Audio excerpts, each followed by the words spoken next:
Guys, real quick video today.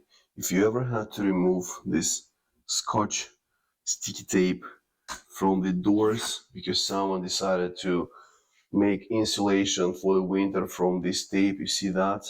It's a nightmare. Nothing can remove it. Harsh chemicals can do nothing. Crot cutter can do nothing with it. Crot cutter can remove the residue, the sticky glue, but it cannot remove the actual tape, so it just goes on top of it. And if you use hard brush, you're gonna just damage the entire doors. And when I'm talking about the doors, I'm talking about the metal doors. But there is a solution. Heat gun. Unfortunately, you have to use heat gun. Otherwise, there is no way to remove this tape. I tried everything possible.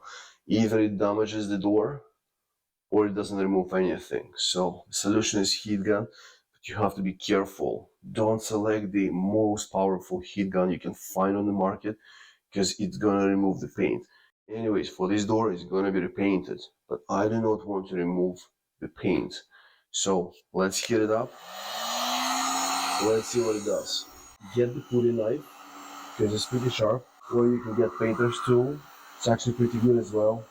Let's try with both. And then just heat it up gently. And the moment you see it's a little bit bubbling, you can start removing. That's it. That's what I'm talking about. So this is it. Now let's try with the painter's tool. Let's find a spot.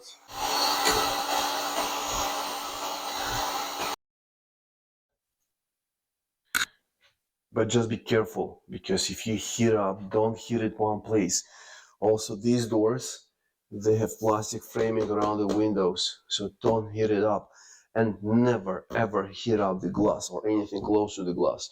Otherwise, it's gonna crack. Let me know what you think. Maybe you have better ways. I'm looking forward to see any advices or suggestions because of multiple doors like that, and it's constant pain to remove it, especially when the people do it around the window frames, which are complete vinyl, which you cannot heat up very hard. Thanks for watching, and let me know if you have any comments or questions down below. Cheers.